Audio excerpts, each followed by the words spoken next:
अब भौजी के गोद में हुई है भले, मोर टेर सुनी थिर ना रही पई। कहती हैं कि जहां भी होंगे मैं पुकारूंगी, दौड़ से आएंगे। खींचो। दुशासन खींच रहा है। द्रौपदी को लगा मेरे बचाने से मेरी इज्जत बचने वाली नहीं है। जिस हाथों से साड़ी को पकड़ा था, हाथ से साड़ी को छोड़कर और हाथ ऊपर उठाकर कह दिया, कन्हैया मैं तो बचा भाई, अब तुमको बचाना है तो तुम बचा लो। कहती है गाढ़े मने विपत्ति होता है, गाढ़े मने विपत्ति। तो कहती हैं अरे गाढ़े में जो बिसरई बहरी, यदि विपत्ति में तुम मुझे भूल गए, गाढ़े में जो बिसरई बहरी, तब जा तो हसे हम बोलब नाही। तू बहिना बहिना कह पर नाता कबो हम जोड़ब नाही। सावन में तोहे बांधे बदे जरई, कबो ताल में बोरब नाही। अपूस में जो खिचड़ी लेके आई बा, भले सड़ी जाई मुखोल बनाई। आज भूल गए तो याद रखना, संबंध समाप्त कर लो। आगे का छंद है भी नहीं। कृष्ण चल पड़े, अरे तीन विमान उड़े नभ में, अगवा के बढ़े इहे होड़ लगा। शुरू से दीजिए, किताब दीजिए, किताब दीजिए, किताब दीजिए, मैं आपको सुनाता हूं। द्रौपदी ने कहा आज विपत्ति में भूल गए तो याद रखना, आज नहीं ये राखी चल गया। पहले बहने श्रावण प्रारंभ होने के पहले ताल में जरई बोर देती थी। तो एक महीना बीतते बीतते सावन के अंत में पूर्णिमा के दिन, जिस दिन रक्षाबंधन होता है, उस दिन जरई इतना बड़ा हो जाता था। उसी ताल से उस जरई को निकाल के अब बहनें भाई के कलाई पर राखी बांधा करती थी। कहती है द्रौपदी यदि तुम भूल गए तो याद रखना, तुम्हारे हाथों में बांधने के लिए मैं आज के बाद जरई कभी ताल में नहीं लगाऊंगा। खिचड़ी लेकर आओगे, सड़ी जाएगा, लेकिन खोल कर देखोगे नहीं कि मेरा भाई क्या लेके आया है। कृष्ण से जैसे बोली, कृष्ण दौड़ पड़े। आप दर्शन करिए, आगे से चीर बढ़े नभ में, आगे आगे वस्त्र दौड़ा, उकरी पिछवा दौरे ले मुरारी। आगे कपड़ा भाग रहा है और कपड़े के पीछे कृष्ण भाग रहे हैं। आगे से चीर बढ़े नभ में, उकरी पिछवा दौरे ले मुरारी। आज कन्हैया भगे इतना, उनका के न छू पवले उरगारी। उरगारी यानी गरुण। गरुण भगवान के वाहन है। भगवान के वाहन गरुण का वेग मन से भी तेज है। सबसे अधिक वेग किसी वाहन का है तो गरुण का है। भगवान उस पे चलते हैं। क्यों? भक्त कब कहां बुला दे क्या भरोसा। मन की गति से अधिक, मन अभी यहां है, अभी पहुंच गया अमेरिका, तो मन को अमेरिका पहुंचने में जितना समय लगता है उससे कम समय गरुण को लगता है। लेकिन आज भगवान इतने तेज भागे हैं कि उनका वाहन गरुण भगवान के पीछे ही रह गया। आगे आगे वस्त्र, उसके पीछे भगवान और भगवान के पीछे उनका गरुण। साधक कहता है तीन विमान उड़े नभ में। आज एक साथ तीन तीन विमान उड़ रहे हैं। तीन विमान उड़े नभ में, अगवा के बढ़े ये होड़ लगारी। आई सभा में आकाश से कान्हा, बढ़ावन लागे हैं छोर से साड़ी। कृष्ण आकर सभा में खड़े हो गए और दुशासन खींचते जा रहा है और वस्त्र बढ़ते जा रहा है। साड़ी घटे न तब बोला दुर्योधन। जब साड़ी नहीं घटा तो दुर्योधन बोला अरे खींच दुशासन जोर लगा दे, सारा दम लगा दो। ई सुन के द्रौपदी हंसी बोली, आ तू अब जोर लगा सहजादे। तू भी जोर लगा ले। बाती दयादि के आई गई बात, बाती पे बाती हमें भी कहे दे, चीर घटी ना दुशासन से, अपनी अनहरा बपवा के पठा।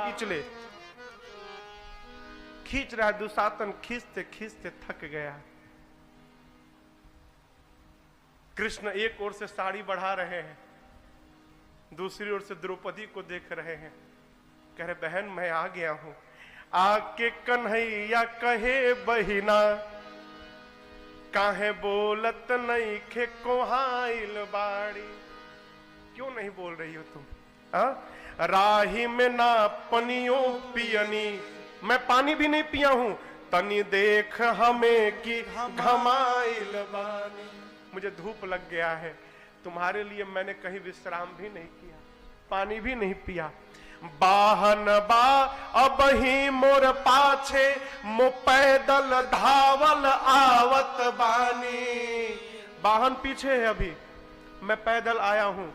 द्वारिकाधीश के बहिना, लुगरी बद काहे कोहाइल बाड़ी। तेरा भाई कोई गरीब नहीं है, द्वारिकाधीश है। द्वारिकाधीश की बहन एक साड़ी के लिए अपने भाई से बात न करे, ये मेरा अपमान है, तुम नाराज मत हो जाओ।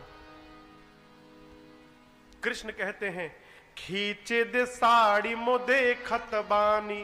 खींचने दो, मैं देखता हूं। यहां पर के बलवान बड़ावा। कौन यहां बलवान है? तेरा भाई बलवान है कि ये दुष्ट दुशासन बलवान है? आज खींचने दो, पता चलेगा। कि बहिना के गुहार पे भाई भी आके सभा बिचवा में खड़ा भा। कृष्ण याद दिलाते हैं वही प्रेम।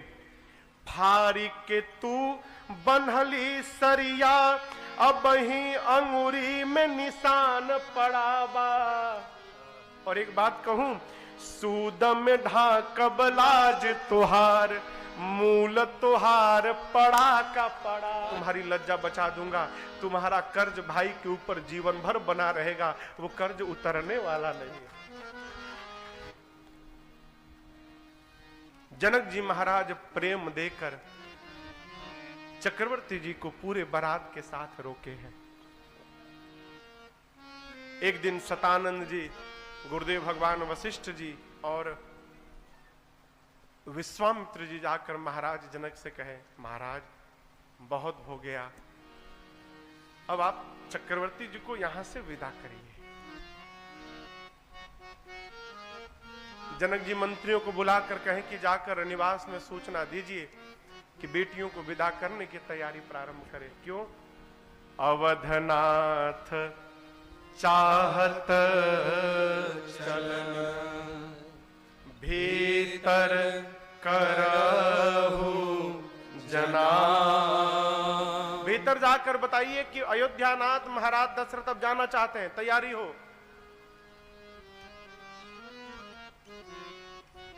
सचिव जाकर भीतर बताएं और आपको बतावें, अग्नि की भांति ये बात पूरी मिथिला में फैल गई। अग्नि की भांति लोग सुने कि दशरथ जी चले जाएंगे, है इसका मतलब राम भी चले जाएंगे, और राम चले जाएंगे तो किशोरी भी चली जाएगी, है। लोग घरों से बाहर निकल के भागने लगे। जो मिलता है उससे रोक के पूछते हैं, क्या क्या सत्य में महाराज जा रहे हैं? उसने कहा मैंने भी सुना है।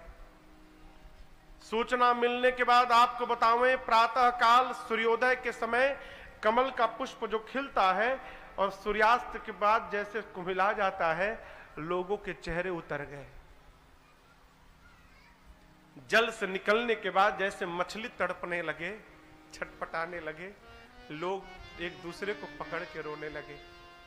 इधर जनक जी महाराज ने बारात के लिए दिव्य व्यवस्था बनाई। आते समय बारात जहां जहां रुकी थी, आपको बतावें, अयोध्या से निकल के मिथिला जाने में बारात को कुल 4 दिन का समय लगा था। और 4 दिन बारात जहां जहां रुकी थी, उन सभी स्थानों पे बारात की वापसी के लिए जनक जी महाराज ने दिव्य व्यवस्था कराई। कहारों से भर भर कर रहने की व्यवस्था, स्नान की व्यवस्था, भोजन की व्यवस्था, सोने की व्यवस्था, पूरी व्यवस्था, अयोध्या तक की व्यवस्था कराई। यहां पर जनक जी महाराज ने इतना दहेज दिया जिसकी आप कल्पना नहीं कर सकते। 25,000 रथ दिए। किसको? दशरथ जी को। कितना दिया? 25,000 रथ दिए। उन 25,000 रथों में बांधने के लिए 1,00,000 घोड़ों को दिया। 10,000 ऐसे हाथियों को दिया जिनको देखने के बाद दिस्कुंजर दिग्पाल लज्जित हो जाए। नख से सिर तक सुसज्जित हाथी। इसके अलावा कहारों से भर भर कर स्वर्ण अशर्फियों को, मणियों को, नाना प्रकार के आभूषणों को, वस्त्रों को, अलंकारों को, गौ माताओं को, महिषियों को। बाबा कहते हैं जनक जी ने इतना दहेज दिया चक्रवर्ती जी को जिसका बोलने में नहीं आ सकता है, वर्णनातीत है, वर्णन से परे है।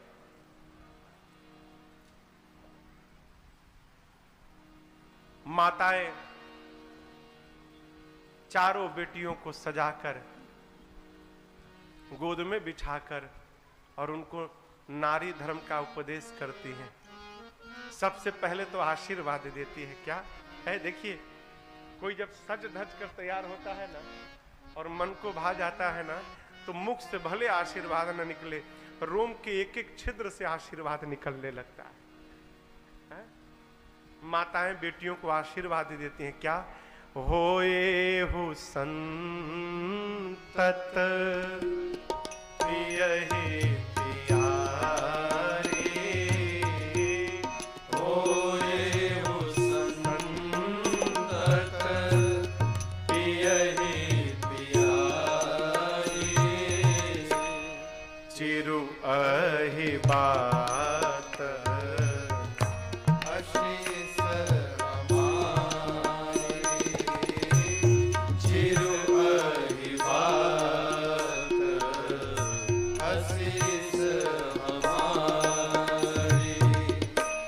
सास ससुर गुर सेवा करे हो, यहाँ बस सखे सयाने, अति स्नेह बस सखे सयाने, नारी धर्म सिखवहि मृदुबानी।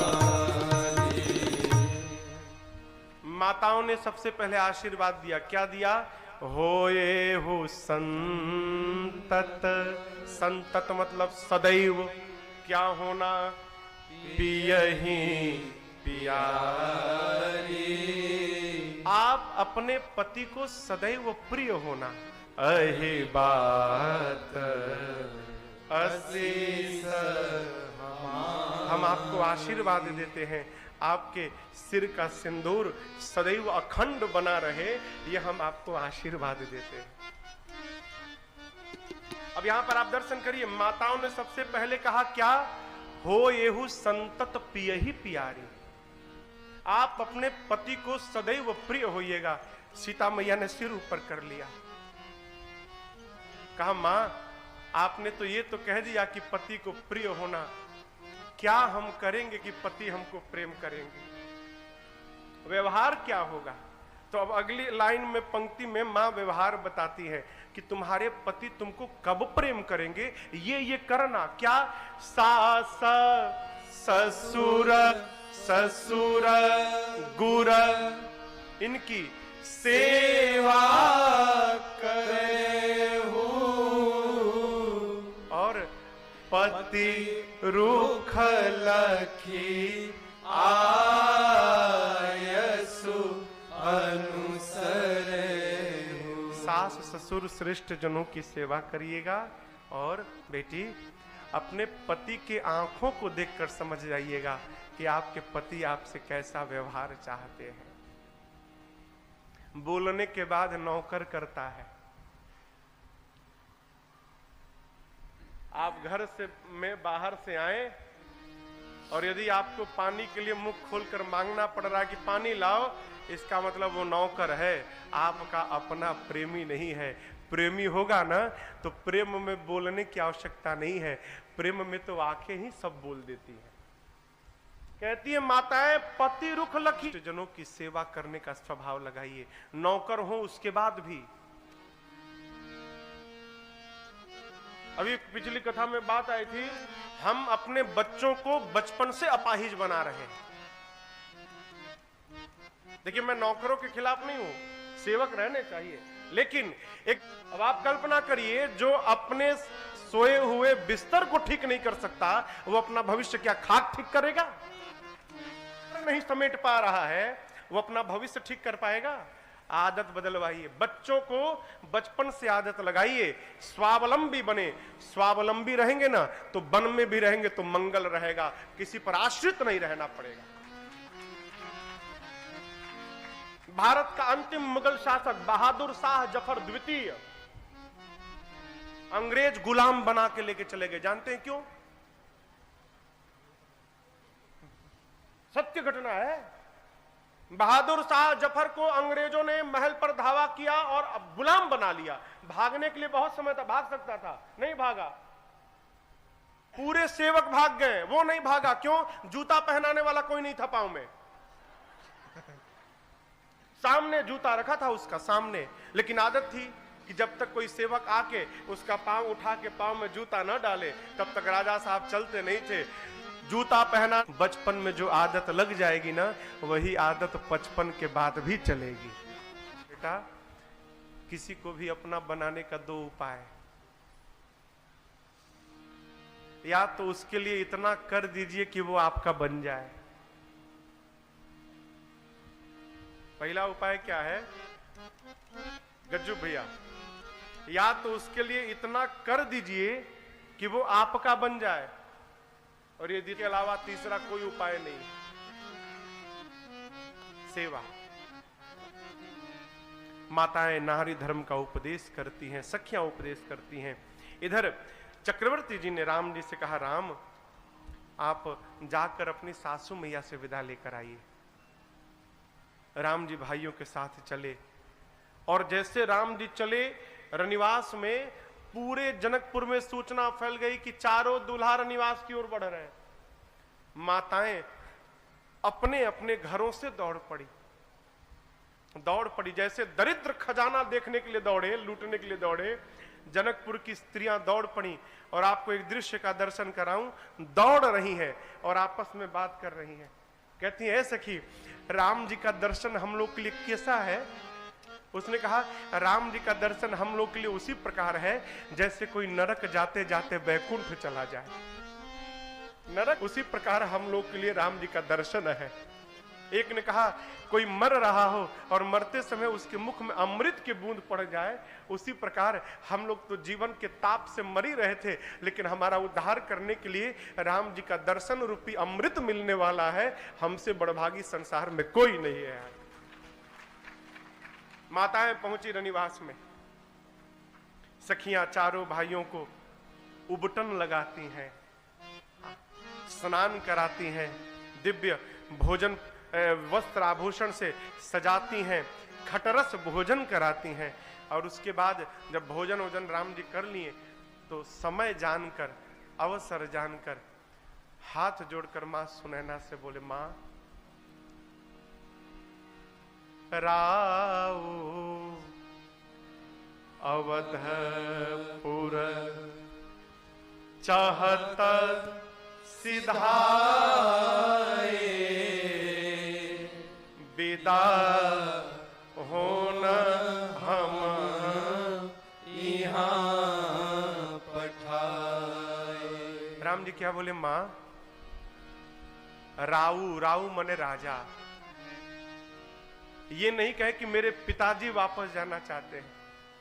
क्या बोले? मां सत्य बतावें, जो प्रेम यहां आप लोगों से मिला ना, मिथिला छोड़ के जाने का मन नहीं कर रहा है।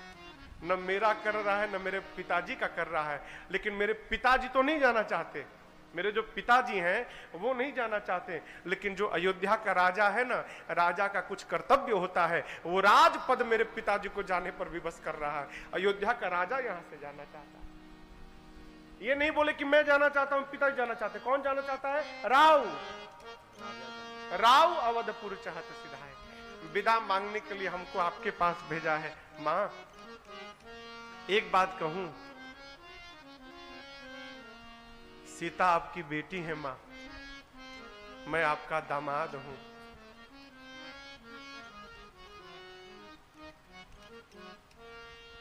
लोग दामाद को भले भूल जाएं लेकिन अपनी बेटी को नहीं भूलते हैं। मैं एक बात कहूं मां, आज के बाद ना आप राम को अपना दामाद मत मानिएगा। जैसे आप सीता को अपनी बेटी मानती है ना मां, आप आज के बाद राम को अपना बेटा मानिएगा। क्यों बेटा मानिएगा तो कभी भूलिएगा नहीं। राम ही समर्पी जो मत कहूँ विधि कर गति सबकी है। परिवार पुरजन मोहि राजहि पहि प्राण प्रिय सिय जायके तुलसी ससील स्नेह चोरी कर पुनि पुनि कहे। सीता मैया के हाथ को राम जी के हाथ में दिया माने और सुनैना जी हाथ जोड़ ली। राम जी बोले मां मैं आपके पांव पड़ूंगा, आप मेरे सामने हाथ क्यों जोड़ रही हो? सुनैना जी ने कहा मैं आज अपने दामाद के आगे हाथ नहीं जोड़ रही हूं, मैं आज भगवान के सामने हाथ जोड़ रही हूं। राम ये जो औरतें हैं कहती हैं कि सुनैना तुम्हारा दामाद जो है ना वो ब्रह्म है, वो जीव नहीं है, वो जगदीश है, तुम भगवान हो ना राम। भगवान तो सब जानते हैं, सबके मन की बात जानते हैं। यदि तुम भगवान हो तो तुम जानते हो कि हम, ये मेरा परिवार, महाराज, मेरे नगर की ये नारियां, हम सब लोग अपनी बेटियों को कितना प्रेम करते हैं राम, आप इस बात को भली भांति जानते हो। हम केवल एक बात कहेंगे, यदि मेरी बेटियों से कोई अपराध हो जाए ना राम, अबोध जानकर आप उनको क्षमा कर देना। आप ये समझना ये अपराध मेरी बेटियों से नहीं, उनकी मां सुनैना के द्वारा हो गया है। आप मेरी बेटियों को क्षमा करना और इनके शील को और इनके प्रेम को देखकर आप इनको अपनी दासी बना के रखना, चरणों की दासी बना के रखना। राम जी सुने मां की इन बातों को तो राम जी भाइयों के साथ मां के चरणों में लौट गए और एक बार नहीं बारंबार अरे राम विदा मांगत कर जोरी, राम बार बार प्रभु अपने हाथों को जोड़कर भाइयों के साथ मां से विदा मांगते हैं। कई लोग को देखा हूं मैं, ससुराल में पहुंच के आग का गोला बन जाते हैं। कई लोग घर में भीगी बिल्ली बन के रहते हैं, लेकिन ससुराल चले जाएं तो लगता है कोई आतंकवादी आ गया है, पूरा घरवा कपार पर बिठा लेते हैं। गलत तो नहीं कह रहा हूं भाई, कोई हो तो क्षमा करेगा इसमें का। हमारे पूज्य महाराज जी कहा करते, बेटा किसी के भी घर बेटी ससुरे में रही है तू चांद बन के। आज हम एक आपको दूसरा गीत सुनाते हैं। हमारे चाचा पंडित तारकेश्वर मिश्र राही जी ने लिखा है इसको। माताएं कहती हैं, अभी 2 दिन पहले शरद पूर्णिमा था, क्या चंद्रमा 16 कलाओं के साथ उदित थे मध्य रात्रि के आकाश में, और आप उस चंद्रमा को जब बादल आके ढक लेते होंगे तब देखिएगा चंद्रमा की खूबसूरती और बढ़ जाती होगी। बादलों के बीच में से चंद्रमा की किरणें निकल के फट फट के निकल के धरती पर आती हैं, आंखें छोड़ने का मन नहीं करता। कहती है बेटियों से, बेटी ससुराल जा रही हो ना तो इस मुख रूपी चंद्रमा को खुला मत छोड़ना, आंचल रूपी बादल से सदैव ढक के रखना। इसको एक मुख रूपी चंद्रमा को आंचल के बादल से ढक के रखना। माताएं कहती हैं, अरे बदरी के चान ऐसन याद आवत होई है, रही रही सखिया सहेली याद आवत होई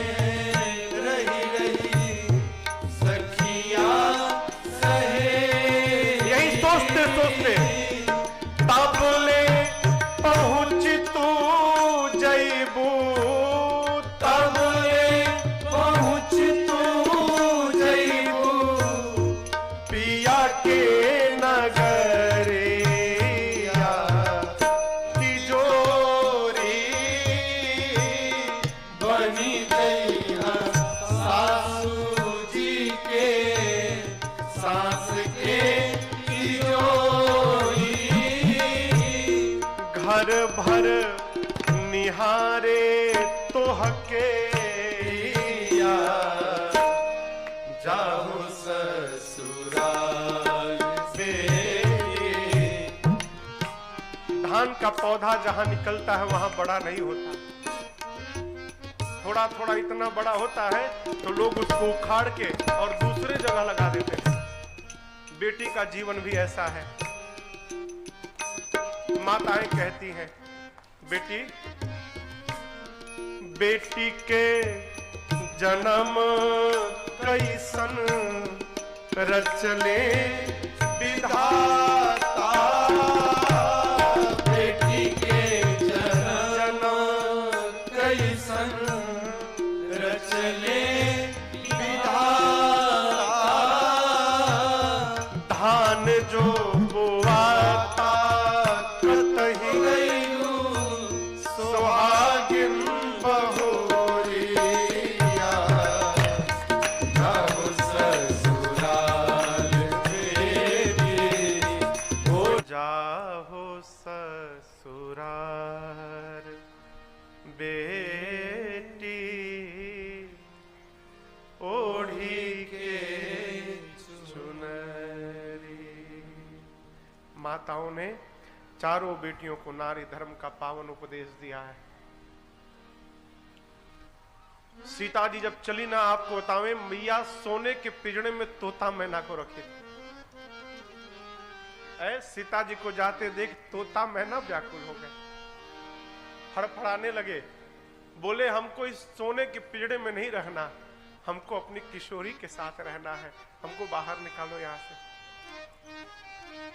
अश्वशाले में अश्व रोने लगे सीता जी को जाते देख, गौशाले में गौ माताएं रोने लगी, महिषशाले में महिषियां रोने लगी। आप कल्पना करो, जिसके वियोग में पशु पक्षी इतना विलख रहे हैं, वहां जो मनुष्य होगा उसकी क्या गति भई होगी।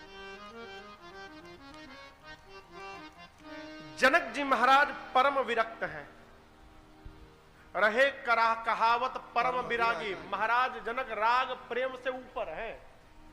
लेकिन आपको बतावें, आज जब जनक जी ने अपनी बेटी सीता को दुल्हन के रूप में जाते देखा ना, जनक जी अपना सारा वैराग्य भूल गए। दौड़कर मेरी मां सीता जी को हृदय से लगाकर, और जनक जी बहुत रोए। आज जीवन में पहली बार लोगों ने जनक जी को रोते हुए देखा था। पहली बार जनक जी वैराग्य भूल के रोने लगे। लोग बोलने लगे जनक जी रो रहे हैं बेटी की विदाई में। बोले बेटी की विदाई में नहीं रो रहा हूं, जिस दिन मेरी सीता ने धनुष को उठाया था, मैं उसी दिन जान गया कि ये भक्ति है मेरे जीवन की। और भक्ति आई है तो भक्ति के पीछे पीछे एक दिन भगवान भी जरूर आएंगे। यदि ये भक्ति जनक के जीवन में न आती तो इस जनक को भगवान का दर्शन प्राप्त न हुआ था। मैं रो इसलिए रहा हूं, जिस भक्ति ने मुझे भगवान का दर्शन कराया, आज जनक के जीवन से उसकी भक्ति निकल के जा रही है, मैं रहूंगा कैसे अब। महाराज बहुत रोए। आज सचिव लोग जनक जी को बहुत समझाएं, समझावत सब सचिव सयाने। महाराज धीरज धारण करके बेटियों को 12 ही बार सुता उरलाई, सजी सुंदर पालकी मंगाई। उस सुंदर 4 पालकियों को मंगाकर महाराज जनक ने कुछ नारी धर्म का उपदेश किया। क्या? महाराज बोले, बूढ़ा बाप आज आपके ऊपर और भार रखने जा रहा है। क्या बेटी? आज तक तो आपके ऊपर केवल इस निमित्त कुल की मर्यादा के भार की रक्षा था, भार था। आज के बाद में अपने घर के बहू बनाकर महाराज आपने इस जनक को बहुत ऊपर उठा दिया है, आपने मुझे बहुत बड़ा बना दिया। दशरथ जी बोले, जनक जी आप उल्टी बात कर रहे हैं, मैंने आपको बड़ा नहीं बनाया है। जगत जानता है कि लेने वाले से बड़ा देने वाला होता है। मैंने आपकी बेटियों को लिया है और आपने अपनी बेटियों को दिया है। इस नाते आपने मुझे, मेरे घर को अपनी बेटियों के लायक समझकर अपनी बेटियों को देकर आपने इस छोटे दशरथ को आज बढ़ाऊंगा, आप मुझे देंगे? राम जी ने कहा जो कहिए। तो बार बार हाथ जोड़कर महाराज जनक यही कहते, प्रभु आप अपने भक्त को केवल एक आशीर्वाद दीजिए कि आज के बाद इस जनक का मन अपने प्रभु श्री राम के चरणों को छोड़कर संसार में कहीं ना भटके, इसके अलावा मुझे दूसरा कोई आशीर्वाद नहीं चाहिए। यहां लिखा है, जनक जी कहते हैं, बार बार मांगूं कर जोरे मन परिहर चरण जनि भोरे। भूल कर भी मेरा मन आपके चरणों का त्याग न करे, इसके अलावा मुझे कोई आशीर्वाद नहीं चाहिए। प्रभु ने जनक जी को आशीर्वाद दिया है। चक्रवर्ती जी महाराज बारात लेकर श्रीधाम अयोध्या वापस आए। बाराती